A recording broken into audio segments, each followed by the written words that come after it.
सविता पूरी हवेली का काम खत्म करके अपनी मालकिन अनुराधा के पास जाकर कहती है। मालकिन, सारा काम खत्म हो गया, अब मैं जाऊं क्या? अरे, तूने मेरी बहू कनिका को दूध दिया? तुझे पता है ना वो माँ बनने वाली है, उसके खाने पीने में कोई कमी नहीं होनी चाहिए। मालकिन, मैंने दूध दिया था कनिका मालकिन को, लेकिन उन्होंने मना कर दिया कि उनका मन नहीं है। ये बहू भी ना अपना ख्याल नहीं रखती। चल तू जा, सुबह समय पर आ जाइयो। अनुराधा के मंजूरी देने के बाद सविता अपने घर जाती है, जहाँ उसकी बहू कावेरी उसके आते ही उसको पानी का गिलास देते हुए कहती है। आ गई आप माँ जी, ये लीजिए पानी पीजिए। मैंने रात का खाना बना लिया है, आप हाथ मुंह धो लेना, फिर मैं आपके लिए खाना लगा देती हूँ। बहू तू क्यों करती है इतना काम? तुझे पता है ना तू माँ बनने वाली है, ऐसे में ज्यादा काम करेगी तो शरीर को थकान हो जाएगी।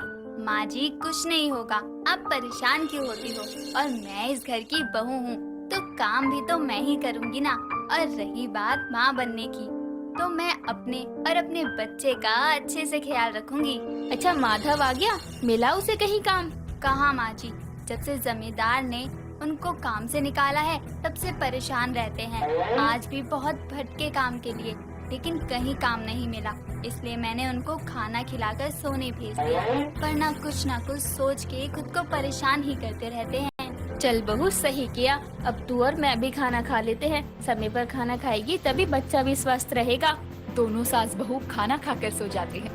ऐसे ही दिन गुजरते जाते हैं और सविता की बहू की प्रेगनेंसी को 6 महीने गुजर जाते हैं। तो वहीं अनुराधा की बहू कनिका भी 6 महीने से गर्भवती थी, जिसके चलते वो एक सुबह अपनी सास के पास जाकर कहती है। माँ जी, मुझे ना गोलगप्पे खाने का मन कर रहा है, प्लीज मंगवा दो ना। अच्छा, मेरी बहू को गोलगप्पे खाने का मन है, रुक मैं अभी मंगवाती हूँ। अनुराधा ऑनलाइन गोलगप्पे ऑर्डर कर देती है, जिसके बाद जैसे ही उसका ऑर्डर घर आता है तो वो सविता को बुला कर कहती है। सविता, जरा ये गोलगप्पे प्लेट में डालकर ले आ, मेरी बहू को गोलगप्पे खाने हैं, जल्दी ले आइयो। जी मालकिन, मेरी बहू भी पेट से है, उसका भी मन करता होगा ना कुछ खाने का, लेकिन वो बेचारी हमारी गरीबी के हालात देखकर कुछ नहीं बोलती। आंखों में आंसू लेकर सविता प्लेट में गोलगप्पे लाकर कनिका को देती है और कनिका 1-2 गोलगप्पे खाकर बोलती है। बस माँ जी, मुझे और नहीं खाने, आप इन्हें फेंक दो। अरे बहू, तूने 2 ही गोलगप्पे खाए, और खा ले एक आधा। नहीं माँ जी, बस इतने से ही मन भर गया, अब मेरा मन ना कुछ मीठा खाने का कर रहा है। तू भी ना बहू। सविता, ऐसा कर, इन गोलगप्पे को फेंक दे और कुछ मीठा बना ले मेरी बहू के लिए। ठीक है मालकिन, मैं ले जाऊँ इन गोलगप्पों को अपनी बहू के लिए। मालकिन, क्या मैं ये बचे हुए गोलगप्पे अपने घर ले जाऊं? वो क्या है ना, मेरी बहू भी गर्भवती है, उसका भी मन करता होगा ये सब खाने का। ये बचे हुए क्यों? मैं दोबारा ऑर्डर कर देती हूँ, वो ले जाइयो। नहीं मालकिन, यही ठीक है। ठीक है सविता, ले जा, लेकिन अब जल्दी से पहले कनिका के लिए कुछ खाने के लिए बना दे। ये सुनकर सविता जल्दी से रसोई में जाकर मीठे में हलवा बनाकर कनिका को देती है और शाम को वो गोलगप्पे अपनी बहू के लिए लेकर जाती है। लेकिन घर पहुंचने तक वो गोलगप्पे सील कर नरम हो गए थे। ये देखकर सविता कावेरी से कहती है।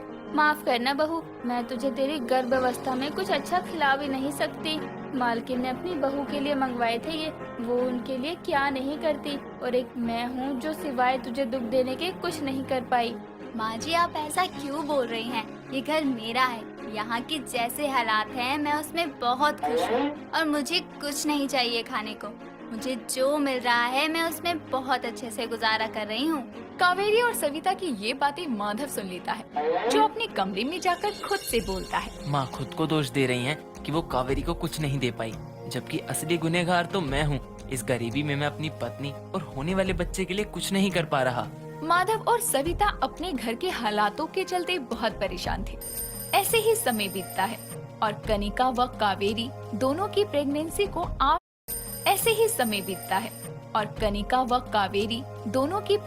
को 8 महीने पूरे हो जाते हैं, जिसके चलते एक शाम हवेली में साज सजावट होती देखकर सविता अपनी मालकिन से पूछती है।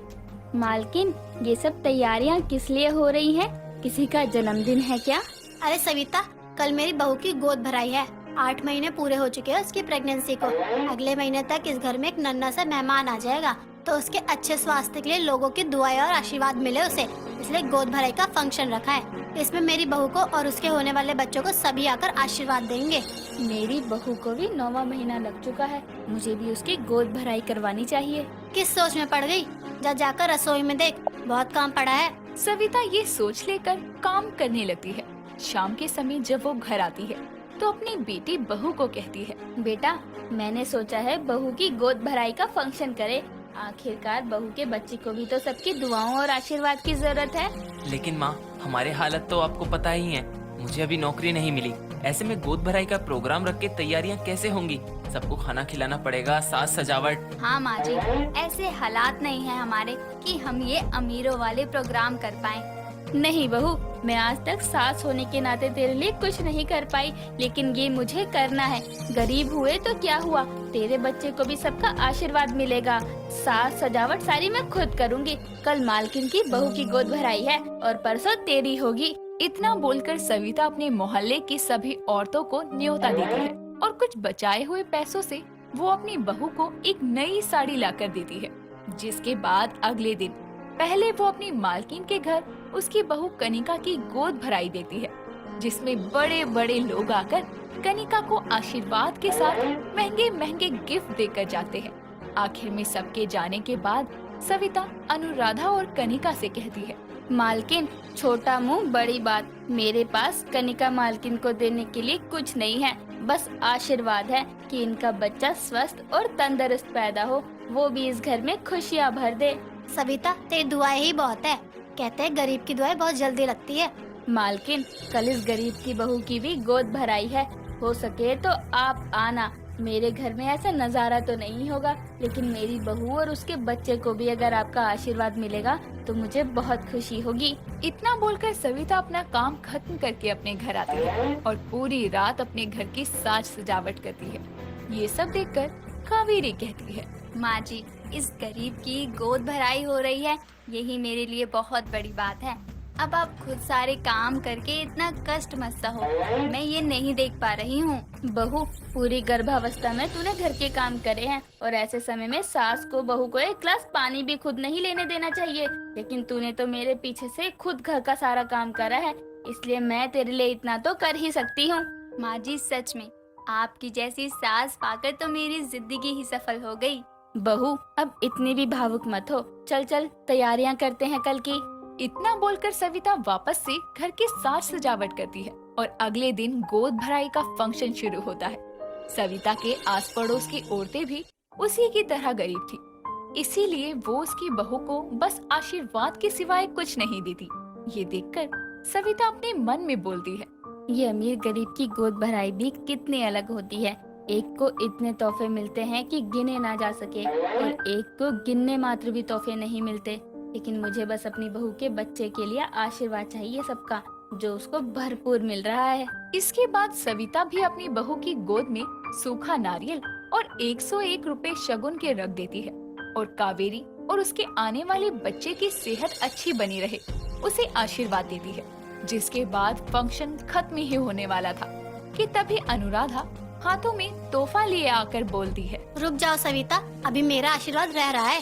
इतना भूलकर अनुराधा कावेरी की गोद में शगुन का लिफाफा और तोहफा रखकर बोलती है, कावेरी बहू, तुमको दुनिया की हर खुशी मिले और ये बच्चा तुम्हारे परिवार में सुख समृद्धि लेकर आए, ये मेरी कामना और आशीर्वाद है। शुक्रिया मालकिन, आप मुझ गरीब की गोद भराई में आई, यही सबसे बड़ा तोहफा है मेरे लिए। तो भले ही तुम गरीब हो और हम अमीर, लेकिन आशीर्वाद की जरूरत अमीरों को भी होती है और गरीबों को भी। सविता ने हमारे परिवार के लिए इतना भला सोचा है, तो मेरा भी फर्ज बनता है आकर तुमको आशीर्वाद देने का। सच में मालकिन, आप जैसे लोगों की वजह से ही नौकर खुद को कभी नौकर नहीं समझते। आपका बहुत बहुत शुक्रिया मेरी बहू को आशीर्वाद देने आने के लिए। इसके बाद कावेरी की गोद भराई खत्म होती है, जिसके कुछ समय बाद कनिका और कावेरी दोनों ही प्यारे से बच्चों को जन्म देती है और अमीर व गरीब दोनों के घरों में खुशियाँ आती हैं।